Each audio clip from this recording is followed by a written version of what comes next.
Salut, c'est Zaba et commençons tout de suite par le numéro 7, les pharaons d'ailleurs. L'histoire de l'Égypte ancienne est pleine de mystères, mais rien n'est plus mystérieux que les pharaons qui ont régné sur le royaume égyptien il y a des milliers d'années. Une nouvelle étude propose une théorie assez folle, mais qui vaut la peine d'être examinée. Cette étude très controversée propose que certains pharaons égyptiens ne seraient pas originaires de cette planète.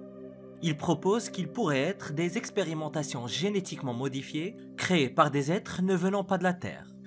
Selon l'écologiste américain Ellie Silver, l'homme n'est peut-être pas originaire de la Terre. Dans son étude, il estime que trop d'exemples de la physiologie humaine semblent suggérer que l'ensemble de la race humaine pourrait ne pas avoir évolué en même temps que les autres formes de vie sur la planète. Et Ellie Silver n'est d'ailleurs pas le seul à le penser. Des milliers de personnes ont remarqué à quel point les êtres humains sont étranges par rapport à toutes les autres créatures de la Terre. Et même si nous partageons une quantité stupéfiante d'ADN avec les chimpanzés, Ellie Silver a déclaré dans une interview que la Terre répond certes à nos besoins en tant qu'espèce, mais pas autant qu'elle le devrait. Au moins là, il parle de sa spécialité d'écologiste. Et selon lui, les maladies chroniques telles que les maux de dos et d'autres facteurs de stress physique suggèrent que nous avons évolué dans un monde où la gravité était moindre que la nôtre. Il affirme également qu'alors que d'autres créatures vivent toute leur vie en relative bonne santé, les humains commencent à s'effondrer après quelques décennies. Nous souffrons de cancers et d'autres maladies invalidantes qui ne sont pas de notre fait. Des afflictions que l'on ne voit d'ailleurs pas dans le règne animal, ou du moins pas autant que chez les humains, en tout cas selon Silver. Il mentionne également le fait que les bébés ont une tête si grosse qu'il est souvent difficile de les mettre au monde. Et dans l'Antiquité, accoucher s'avérait souvent fatal pour la mère. C'est un autre exemple pour Ellis qui démontrerait que les humains ne sont pas tout à fait à leur place sur cette planète. Mais quel est le rapport avec les anciens pharaons égyptiens ? Selon les travaux d'Ellis, qui sont d'ailleurs considérés comme pseudo-scientifiques, voire même complotistes, les pharaons ont pu faire partie des premières expériences humaines créées par les extraterrestres. La théorie voudrait que les extraterrestres, après avoir créé les humains, aient commencé à y mélanger leur propre ADN. Ouais, c'est tiré par les cheveux. Et pour prouver ces théories marginales, certains utilisent un pharaon spécifique comme preuve. En l'an 1352 avant notre ère, le roi Akhenaton monta sur le trône. Il était le 10e pharaon de la 18e dynastie, et pour être franc, ces représentations sont très bizarres. Mais les scientifiques se basent sur des troubles médicaux pour tenter d'expliquer l'apparence étrange du pharaon. Il affirme qu'il aurait souffert du syndrome de Marfan ou du syndrome de Klinefelter. Cependant, des adeptes de la pensée non conventionnelle estiment qu'Akhenaton avait peut-être une apparence bizarre parce qu'il n'était pas tout à fait humain.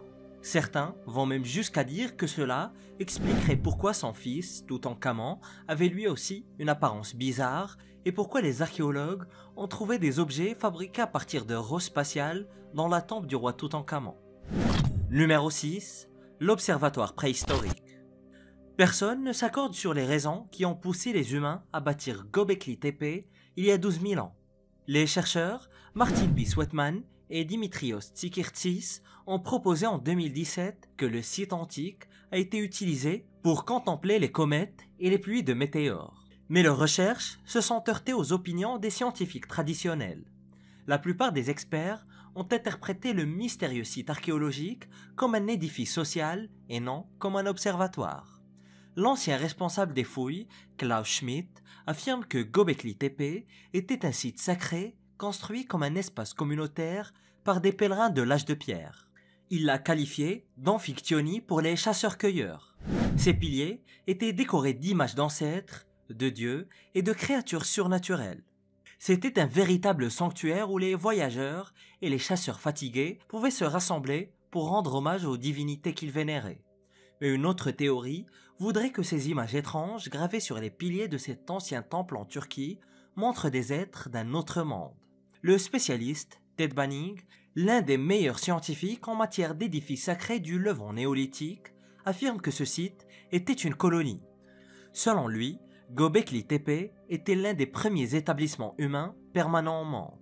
Schmidt et Banning ont tous deux admis que les piliers humanoïdes de Göbekli Tepe ressemblent étrangement aux statues de l'île de Pâques appelées Moai.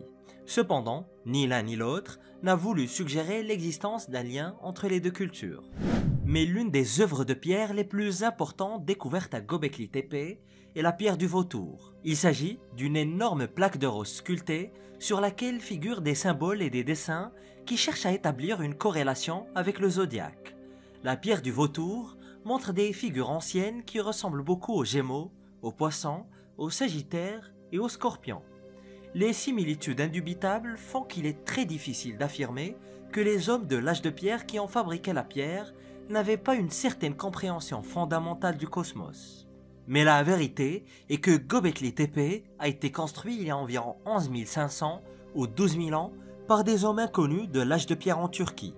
On pense également qu'il s'agit du plus ancien mégalithe de la planète, mais personne ne sait avec certitude s'il s'agit d'un observatoire, d'un établissement ou d'un espace sacré. Numéro 5. Les jardins de Babylone. Les 7 merveilles du monde antique n'ont pas été choisies par quelques intellos modernes qui ont sélectionné leur structure antique préférée. On doit à Philon de Byzance une première liste des 7 merveilles, mais cette liste préliminaire évoluera au fil du temps, alimentée par différents auteurs. Philon a dressé une liste des 7 plus grandes choses à voir dans le monde, mais il s'agissait plus d'un guide de Michelin antique que de quoi que ce soit d'autre. Et les 7 merveilles de la liste étaient les pyramides de Gizeh, la statue de Zeus à Olympie, le temple d'Artémis à Éphèse, le mausolée d'Halicarnasse, le phare d'Alexandrie et les jardins suspendus de Babylone. Mais malheureusement, la plupart de ces merveilles sont aujourd'hui détruites. Les pyramides de Gizeh sont la seule merveille du monde antique qui soit restée intacte, et 5 des merveilles ont disparu ou sont complètement en ruine, mais elles ont au moins été confirmées comme étant réelles grâce à des preuves archéologiques. La seule merveille antique dont l'existence n'a jamais été prouvée reste les jardins suspendus de Babylone. Les jardins suspendus sont le grand mystère de la liste de Philon. La légende voudrait que les jardins suspendus aient été construits par le roi Nabuchodonosor dans la ville de Babylone au VIe siècle avant notre ère, mais aucune source babylonienne ne mentionne la construction d'un grand jardin dans la ville. Et pendant des siècles, les archéologues ont cherché des preuves matérielles dans toute la Mésopotamie, cherchant à Babylone et bien d'autres villes, mais n'ont rien trouvé. Pensez-vous qu'ils ont réellement existé? N'hésitez pas à me le dire. Numéro 4. Les écoles à mystère. Le monde antique regorgeait d'écoles à mystère ou d'écoles de mystère. On en trouvait à Rome, en Égypte, en Grèce et en Mésopotamie. Il s'agissait d'établissements d'enseignement entourés du plus grand secret, où l'on apprenait la sagesse spirituelle et les connaissances ésotériques interdites. Et bien que les enseignements soient secrets, les érudits pensent que les écoles de mystère du monde antique ont eu un véritable impact sur le développement de la philosophie et de la religion. Le problème de ces écoles est qu'elles n'étaient pas autorisées à écrire quoi que ce soit parce qu'elles étaient très secrètes. Et avec tout le secret qui les entourait, il ne reste que très peu d'informations. Les chercheurs pensent que les plus anciennes écoles à mystère remontent au début de l'Égypte et de la Grèce, mais elles ont également existé en Perse, à Babylone et en Inde. En Égypte, les écoles étaient souvent connues sous le nom de maisons de la vie, et on pense que le temple de Karnak était un véritable lieu de rencontre pour les adeptes de l'école. L'école se concentrait probablement sur l'enseignement de la réalité de la vie après la mort, tout en essayant de percer les mystères de l'univers. Mais il n'était pas forcément facile d'adhérer à l'une de ces écoles.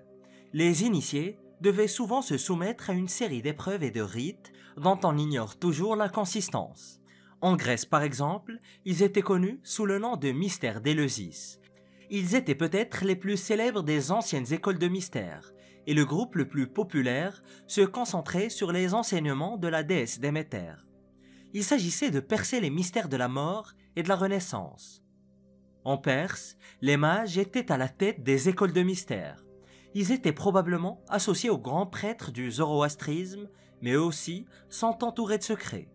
Les Babyloniens avaient leur propre école de mystère, les oracles chaldéiques, et contrairement à tant d'autres écoles de mystère qui se concentrent sur la mort et la renaissance, les Babyloniens mettaient l'accent sur l'astrologie et la possibilité de voir l'avenir. En Inde, la tradition du Guru Shishya était leur vision de l'école des mystères. Elle était très fortement associée aux 3 religions les plus populaires d'Asie, l'hindouisme, le bouddhisme et le jaïnisme. Et bien qu'on ne sache pas ce qui se passait derrière les portes closes des écoles de mystère, on pense en avoir une assez bonne idée. Toutes les écoles enseignaient des choses similaires sur l'interconnexion et la conscience de soi. Il y avait probablement des cours et des séances de méditation et de visualisation. Et on y discutait de connaissances universelles cachées et de vérités spirituelles. Malheureusement, les écoles de mystère de l'Antiquité ont connu un arrêt brutal avec l'avènement du christianisme au 1er siècle de notre ère. Et même si quelques-unes ont survécu, comme les mystères de Mitra, elles n'ont pas fait long feu. Numéro 3, le canular de Sandia. La grotte de Sandia, également appelée grotte de l'homme de Sandia, est une merveille archéologique extrêmement ancienne située au Nouveau-Mexique, aux États-Unis. Elle se trouve près de la ville de Bernalillo, à l'intérieur de la forêt nationale de Cibola. Le site lui-même a été découvert il y a près de 100 ans, dans les années 30. Et s'il est si mystérieux, c'est parce qu'il contient des traces d'occupation humaine datant d'au moins 11 000 ans. Et cette grotte humide, peu profonde et quelque peu effrayante, a été déclarée National Historic Landmark dans les années 1960. Elle est actuellement accessible au bout d'un sentier qui part d'une route nationale. Et la grotte est située en hauteur sur le flanc d'une falaise et il est presque impossible de l'atteindre sans un grappin. Le sol est recouvert de poussière rouge et d'anciens graffitis sont griffonnés sur les murs de pierre, mais à part cela, l'endroit est vide. La grotte de Sandia a été pendant une brève période un lieu de scandale. Des scientifiques ont prétendu que cette caverne contenait les premières traces d'habitation humaine en Amérique du Nord. En 1934, Frank Ibben, de l'Université du Nouveau-Mexique, a fouillé la petite grotte. Il a découvert des objets de la culture Folsom, considérée comme la culture la plus ancienne des Amériques. Mais Frank a également découvert des objets qu'il pensait provenir d'un groupe complètement différent. Un groupe d'humains qu'il a appelé l'homme de Sandia. Et par la suite, il a commencé à faire des déclarations scandaleuses, affirmant que ce groupe d'humains vivait dans la grotte il y a près de 25 000 ans. Frank était professeur lorsque ces découvertes ont été publiées dans un numéro de The Time Magazine, et les gens l'ont salué comme une véritable figure révolutionnaire dans le domaine de l'archéologie. Mais Frank n'avait pas raison. Dans les années 1960, les chercheurs ont commencé à douter de ses idées, mais les choses ont atteint un point d'ébullition en 1995, lorsque le journaliste Douglas Preston a dénoncé Frank Ibben comme étant un imposteur. Par la suite, d'autres scientifiques ont commencé à révéler des incohérences dans ces échantillons, et il deviendra évident par la suite que Frank est allé jusqu'à inventer ses propres artefacts dans la grotte afin d'inventer une toute nouvelle civilisation humaine. Et dans les années 2000, Frank a été disgracié et l'homme de Sandia a été effacé des livres académiques. La grotte de Sandia reste un lieu étonnant, mais n'est pas aussi ancienne qu'on le pensait. Numéro 2, les pictogrammes de l'Oural. Les pictogrammes de l'Oural sont situés dans les montagnes de l'Oural qui s'étendent à l'ouest de la Russie, du bord de l'océan Arctique jusqu'au fond du fleuve Oural. Ces montagnes marquent la frontière entre l'Asie et l'Europe. Et dans le contexte de la guerre entre la Russie et l'Ukraine, ces montagnes ont pris de l'importance pour la Russie en raison de leur valeur en tant que source de charbon et de matériaux précieux. Mais au fil des siècles, les montagnes de l'Oural ont abrité de nombreuses civilisations. Il y a environ 5000 ans, un groupe d'humains inconnus a créé des pictogrammes particuliers dans les profondeurs des montagnes. Ces images gravées dans la roche suggèrent une compréhension profonde d'une technologie incroyablement avancée. Les mystérieux pictogrammes ont été découverts dans les années 1600 sous le règne de Pierre le Grand. C'est essentiellement à cette époque que la Russie est passée du Moyen Âge à l'ère moderne. Et la légende veut que Pierre le Grand ait ordonné à ses scientifiques d'étudier les pictogrammes, et bien que le nombre exact de pictogrammes découverts il y a 300 ans reste inconnu, à l'heure actuelle, les scientifiques ont cartographié près de 800 km de ces pictogrammes répartis dans les montagnes. Nombre de ces images ont été créées à l'aide d'un mélange spécial d'ocre et de sang, ce qui donne des couleurs brun foncé ou rougeâtre foncé. Et les images comprennent des représentations peintes d'oiseaux, de serpents, d'ours, d'oies et d'élands, qui représentent tous des animaux sauvages de la région. On y trouve également des diagrammes anatomiques détaillés de squelettes et d'organes.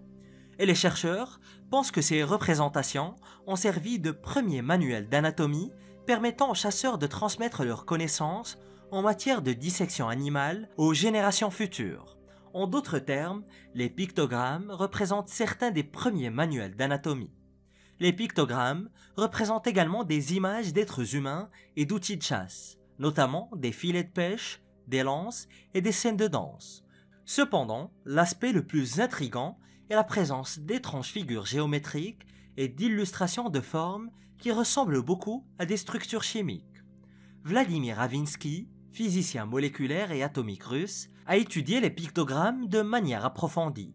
Il note que les formes géométriques des pictogrammes ressemblent à des chaînes, des polygones et des composés chimiques. Mais la première représentation graphique des éléments chimiques a été inventée par Alexandre-Émile Béguier de Champ-Courtois à partir de 1862, bien après la création des pictogrammes. Pourtant, certaines personnes, et même des scientifiques, continuent d'y voir des structures chimiques. Les pictogrammes montreraient la composition chimique du polyéthylène, de l'anthracène, du polystyrène tactique, voire même du graphite. Mais ce que ces pictogrammes représentent réellement reste un sujet de spéculation. Numéro 1. La tribu perdue. Selon l'historien grec Hérodote, il existait en Libye, il y a 2500 ans, une tribu d'individus androgynes connue sous le nom de Machliès ou Macliès. Chaque membre de cette tribu était prétendument hermaphrodite, la moitié de leur corps étant masculine et l'autre féminine. Hérodote affirme qu'ils vivaient sur les rives du lac Triton et qu'ils portaient des cheveux extrêmement longs et qu'ils étaient reconnus pour leur fureur guerrière. Aristote, au IVe siècle avant notre ère, et Pline l'Ancien, au 1er siècle de notre ère, ont tous deux confirmé l'existence de la tribu des Macliès. Et selon Hérodote, les Macliès coexistaient avec une autre tribu appelée les Oses. Séparées par la rivière Triton, chaque année, les deux tribus organisaient une sorte de festival pour la déesse Tanit, opposant leurs vierges les unes aux autres dans une forme primitive de combat de gladiateurs. Deux équipes de vierges se battaient avec des pierres au nom de la déesse, et celles qui périssaient dans le combat auraient été considérées comme des non-vierges et des menteuses. Et bien que l'exactitude du récit d'Hérodote soit discutée, les chercheurs modernes suggèrent que sa confusion concernant les hommes à cheveux longs des Macliès et le style de combat des femmes a conduit à les décrire comme des hermaphrodites. Et malgré les incertitudes, les chercheurs pensent que les deux tribus guerrières de Libye étaient de véritables tribus berbères amazirs et qu'elles faisaient partie du mystérieux culte de Tanit. La déesse Tanit symbolisait la fertilité en Libye, à Carthage et chez les Phéniciens. Et la raison pour laquelle ces tribus envoyaient leurs vierges au combat reste inconnue, du moins si l'on en croit l'histoire. Et ces découvertes faites dans le désert jordanien pourraient réécrire l'histoire. Découvre-la en cliquant sur cette vidéo.